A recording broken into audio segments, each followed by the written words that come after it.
Et bonjour à tous. Alors aujourd'hui, je vous emmène dans une petite vidéo pour faire le tour de la serre. Alors on va quand même voir qu'en ce moment dans la serre, ça pousse vraiment très très vite. Allez, je vous rapproche. Alors si on commence déjà par le pied de vigne, on voit déjà que le raisin s'est bien formé. Et l'avantage du pied de vigne dans la serre, c'est qu'il fait plusieurs floraisons. Et donc il étale les récoltes. Et en fait là, j'ai eu les premières floraisons qui se sont déjà étalées. Et d'ici 2-3 semaines, je vais avoir des nouvelles floraisons. Après, il pousse très très fort, je n'arrête pas de couper les extrémités. On voit que là, j'ai déjà coupé une fois ici, une deuxième fois ici, ça repart. Et je suis obligé de le couper régulièrement pour limiter son ampleur. Et de l'autre côté, j'ai une autre variété également, beaucoup plus jeune, donc elle pousse un peu moins. Mais on voit que le raisin se forme déjà correctement. Et comme j'ai des petits trous dans la bâche de la serre, parce qu'elle a plus d'une dizaine d'années, et bien le raisin, hop, il part dehors.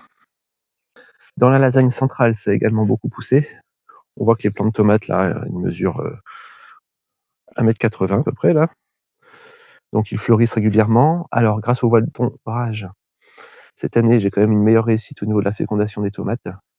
Et j'ai des grappes de tomates tout le long.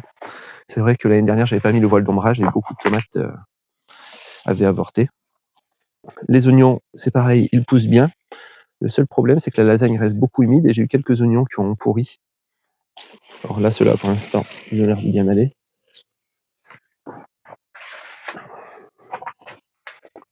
Alors si on rentre dans la lasagne, on peut découvrir le basilic qui pousse très bien. Les œillets d'Inde qui commencent à être un peu cachés. Alors j'ai fait de la place au sol parce que j'ai récolté beaucoup de salades. On a un petit pourpier là qui essaye de passer entre les oignons. La récolte des oignons, il prendra un peu sa place, on n'est pas pressé.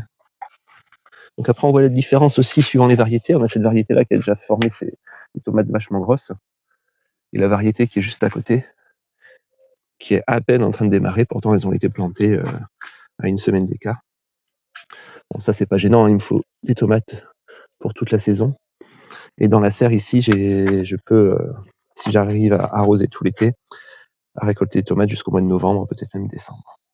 Donc, je ne suis pas pressé.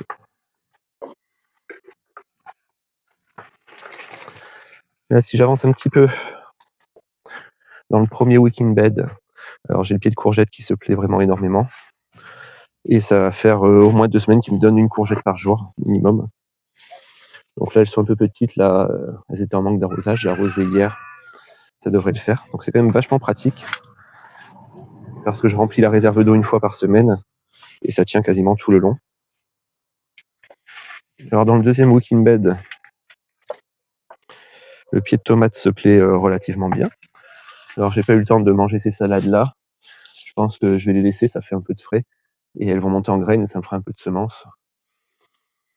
Ou alors j'en laisserai peut-être qu'une qui est un peu derrière, et puis je vais nourrir les poules avec une petite salade. On va réfléchir ça tranquillement dans les jours qui arrivent. Donc pareil, ce pied, il y a pas mal de tomates en formation. Il y a un peu de fleurs qui ont avorté, mais voilà. Donc j'ai taillé les gourmands sur les premières semaines pour que le pied y parte un peu.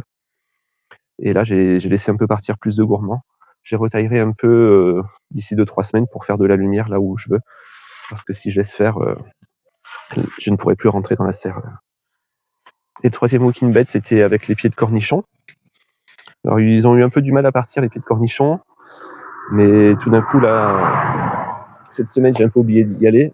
Et en fait, j'ai pas mal de gros cornichons comme ça. Donc ce matin, je vais cueillir les gros cornichons et je vais peut-être essayer de me trouver une recette à faire avec ces gros cornichons.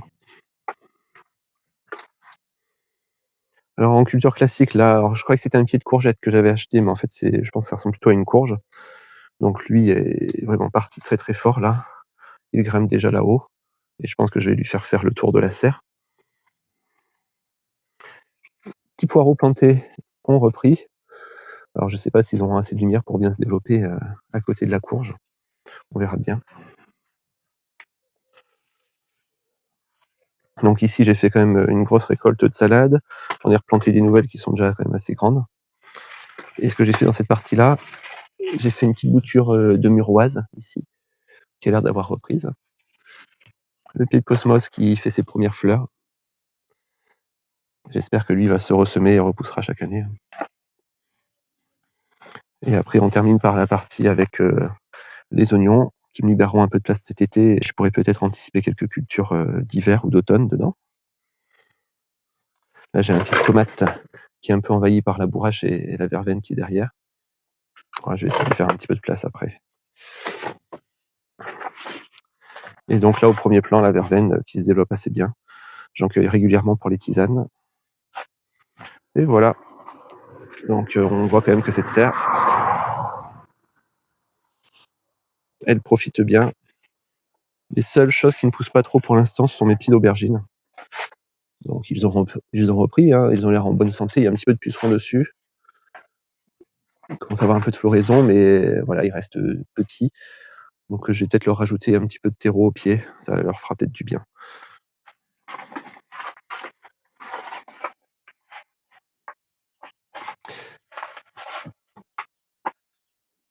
En courant de courgettes et cornichons, qui est qui?